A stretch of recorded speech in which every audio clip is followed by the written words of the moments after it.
sind wir in unserem Spiel, sind wir am Anschlag, sind wir aktiv, dann kann es einfach weit gehen in dem Bewerb. Wir wollen die Spiele gewinnen, am besten zu 0. Wir wollen immer das Höchstmögliche anstreben. Weil wir wissen, dass wir alles besiegen können. Kein Gegner will gegen uns spielen. Aber es ist jedes Mal ein geiles Gefühl, vor allem in der Youth League Tore zu schießen. Da gibt es, glaube ich, wenig Besseres.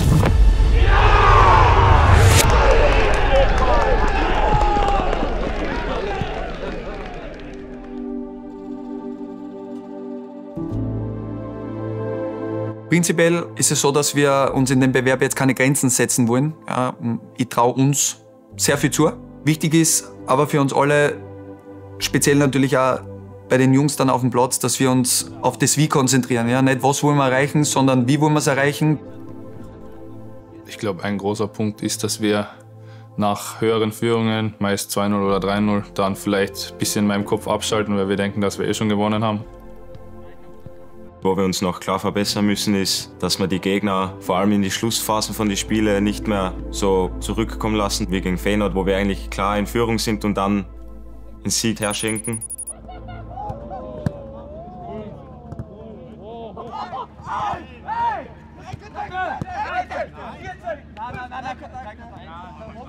Okay Jungs, ja, ersten Eindruck von Leverkusen habt ihr bekommen. Ja. Für uns geht es immer darum, okay, was gibt uns der Gegner? Das haben wir die eine Geschichte. Aber wie kriegen wir unser Spiel auf die Platten? Gutes Abschlusstraining, lasst uns 8 Stunden gut durchziehen und dann geht's ab nach Köln. Okay? Spaß!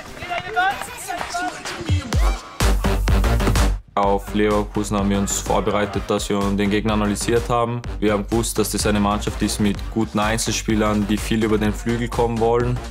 Das hat dann uns auch der Trainer mitgegeben, dass wir da gut Druck auf den Ball machen müssen, damit wir einfach unser Spiel dann auch aufziehen können und vor allem nach Balleroberungen dann gefährlich werden können.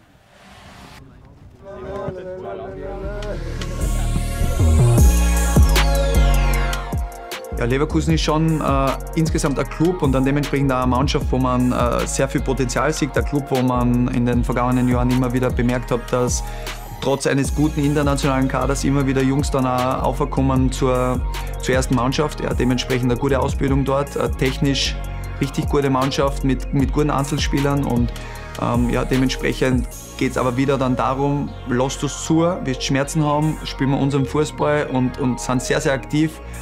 Dann wird es für Leverkusen auch schwer, gegen uns was mitzunehmen.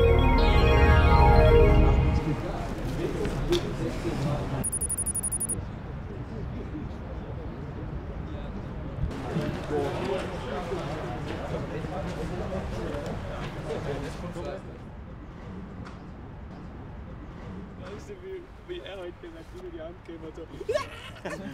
Er hat nicht mal so sein, er hat genommen und dazu gegeben hat.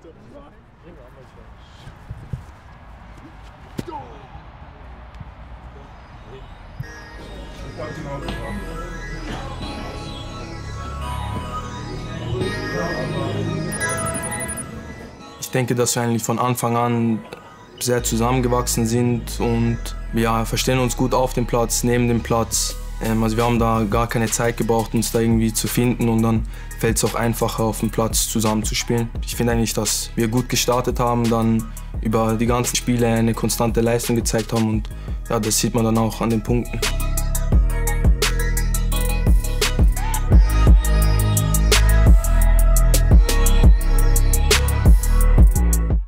Überlegt euch, wenn wir 43 Mal das machen, 43 sind wir, 43 Mal das machen, was wir dem Team garantieren.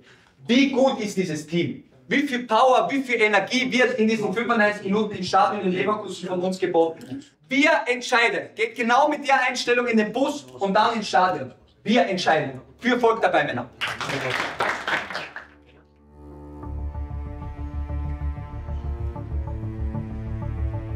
Es war schon vor der roten Karten gegen Feyenoord so, dass sie ja, mit so Kleinigkeiten im Spiel nicht zufrieden war und das wollen wir jetzt einfach auch gegen Leverkusen besser machen. Wir haben einfach gesehen, dass wenn wir in diesem Bewerb überlegen sein wollen, wenn wir auch gute Ergebnisse haben wollen, dann braucht es eben das höchste Level unseres Spiels und Da dürfen wir auch bei keinem Spielstand irgendwas daran ändern. Ja, dementsprechend ist es auch der Anspruch jetzt gegen Leverkusen, das höchste Level unseres Spiels auf den Platz zu bringen. Dementsprechend war die Erfahrung gegen Feyenoord schon vor der roten Karte für uns, glaube ich, in der Entwicklung und auch für den weiteren Bewerb extrem wertvoll.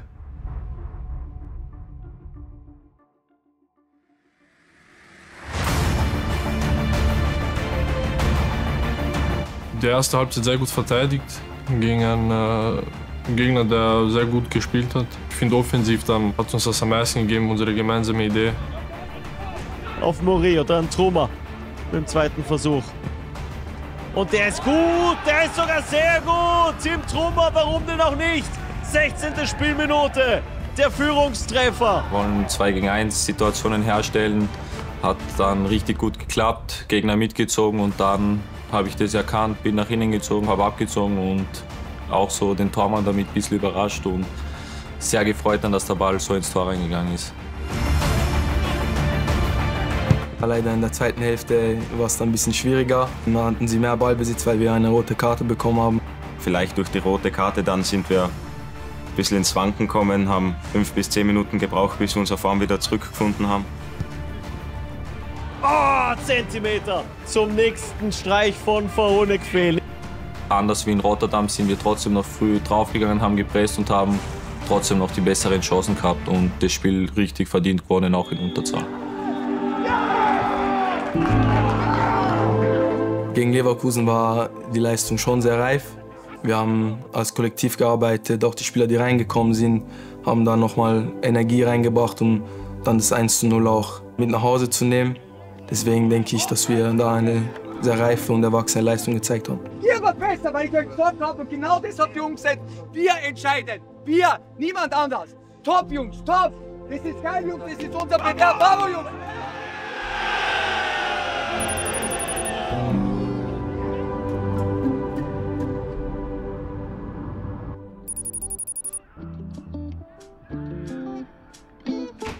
Das erste Mal in der Akademie war so ein Schockmoment für mich.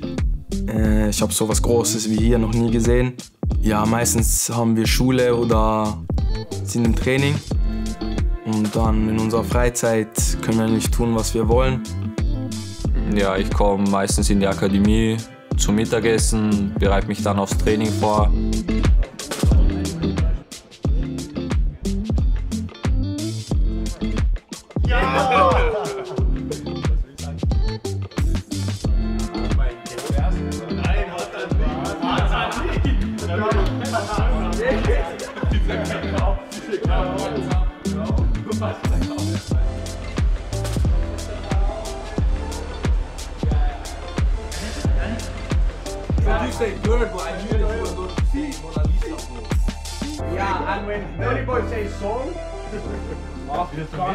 Wir verstehen uns gut, wir lachen zusammen, wir sehen uns immer, wir begrüßen uns, wenn wir uns sehen. Wir sind manchmal auf den Zimmern und chillen einfach oder schauen zusammen ein Fußballspiel im Kino oben, gehen gemeinsam essen oder in die Kraftkammer. Ja, wir verstehen uns eigentlich untereinander sehr gut.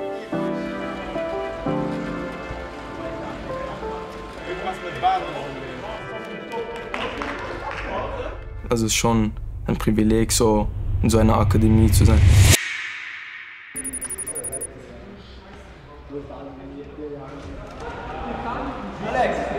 Also wenn man an PSG denkt, dann denkt man natürlich an absolute Weltklasse. Wir wissen, dass die auch sehr gute Einzelspieler haben, wo einige auch in Nationalteams unterwegs sind. Unser Ziel war eigentlich, dass wir die Einzelspieler so gut wie möglich rausnehmen.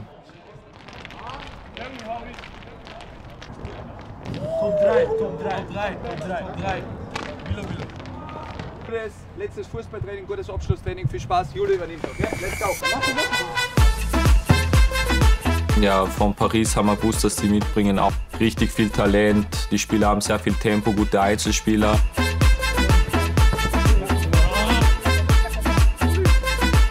Gegenball, Raute, Mitball, Dreierkette. Haben wir das nicht immer so schnell zu switchen im Spiel. Wenn PSG jetzt keinen Druck macht aus dem Spiel, wechseln wir das in eine Dreierkette.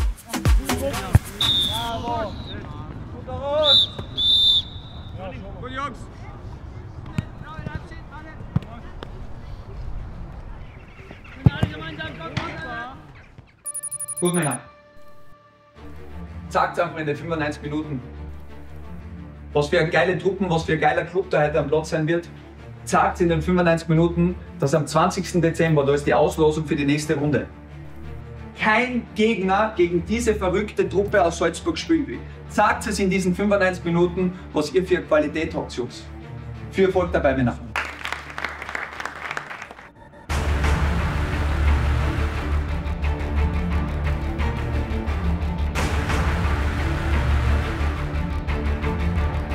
Wir sind relativ klar, was uns bei PSG erwartet. Eine Mannschaft, die relativ holprig in diese Youth League-Saison eingestartet ist, die auch noch relativ jung auftritt, auch von den Jahrgängen, aber die dann jetzt wirklich auch in den letzten 2 Spielen gegen Atletico und vor allem gegen Bayern gezeigt hat, was da für unfassbares Potenzial in der Mannschaft steckt.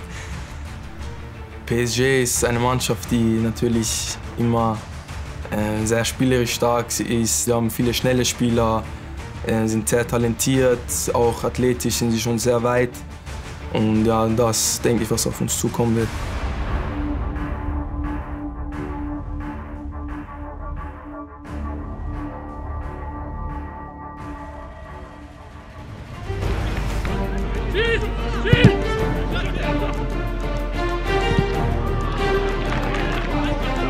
Gegen Paris sind wir echt gut ins Spiel reingekommen, haben sie sehr früh gepresst, haben sie nicht in die Aktionen kommen lassen, die sie gerne hätten, haben dann das 1-0 gemacht. Schön freigespielt, in dem Fall Lukic, der jetzt vorantreibt. Lukic auf Verhonek im Strafraum angekommen.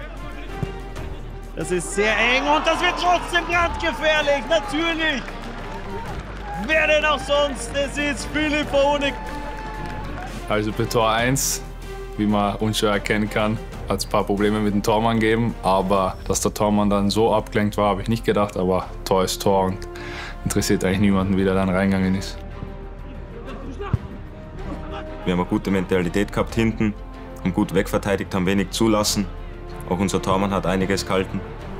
Nach der Halbzeitpause sind wir eigentlich ideal ins Spiel gestartet, haben, glaube ich, in der ersten Minute das Tor geschossen. Funktioniert über Hussauf, Aguilar. Kommen stark rein in diese zweite Hälfte. Ball in den Rücken zu Lukic. Oliver Lukic belohnt seine richtig starke Leistung. Ein paar Sekunden nach Wiederanpfiff.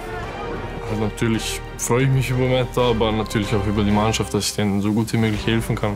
Das erste Tor wieder nach langer Zeit für Red Bull. Das war so ein kleiner Fluch, den ich gebrochen habe wieder. Deswegen probiere ich da jetzt anzuknüpfen und weiterzumachen. Und er schafft es auch ohne Foul mit dem nächsten Ballgewinn. Hussauf setzt nach. Der ist rechter Innenverteidiger. Schaut mal, wo er da ist. Der ist im Strafraum unterwegs für die Balleroberung. Und Honek! Philipp Honek mit einem Strahl ins Kreuzig. Ja, das zweite Tor habe ich mal gezeigt, dass ich auch mit rechts schießen kann. War ein sehr cooles Tor und auch ein cooles Gefühl, weil 3-0 war dann schon wichtig. Und wie man sieht, haben wir das 3-0 auch gebraucht, um das Spiel dann schlussendlich zu gewinnen. Und das ist wahrscheinlich die größte und auch die beste Möglichkeit für PSG und sie schaffen den Ehrentreffer. Dann hat man gemerkt gegen Ende, dass uns ein bisschen schon die Kraft ausgeht und haben dann noch das 3-1 und das 3-2 bekommen. Nochmal die Pariser. Und nochmal Jakob Brandner, Sangaré hat Cantu vollkommen frei und das ist er. Der 3-2-Anschlusstreffer. Wir waren dann sehr froh, wo der Schiedsrichter das Spiel abgepfiffen hat und wir das Spiel gegen Paris nochmal gewinnen konnten. FC Salzburg gewinnt 3-0 gegen PSG im letzten Spiel. Das klingt dann schon nochmal besser, aber am wichtigsten sind die 3 Punkte und da ist dann egal, ob 3-0 oder 3-2. Schade natürlich, aber gut. Gegen PSG darf man auch mal 2 Tore kassieren. Wir haben ein super Spiel gezeigt, bis zur 85. Minute. Ich war so sauer noch über die 10 Minuten, weil wir es eben nicht geschafft haben, die Aktivität hochzuhalten, ja, was uns einfach in der Saison schon zu oft passiert ist. Jetzt so im Nachgang, klar, Riesenrespekt. Wir haben einige Ausfälle gehabt und wie wir dann trotzdem, sag so, über 70 Minuten gespielt haben, war richtig gut. Die Leute wollen wissen, wer wir sind. Wir werden es ihnen zeigen. Wer wir sind. Hey, wir sind die Jungs aus der Mondstadt. Hey.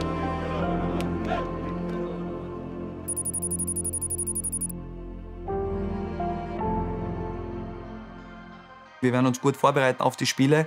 Aber klar ist jetzt, ab dem Zeitpunkt geht es wieder bei Null los. Es ist ein K.O.-Spiel.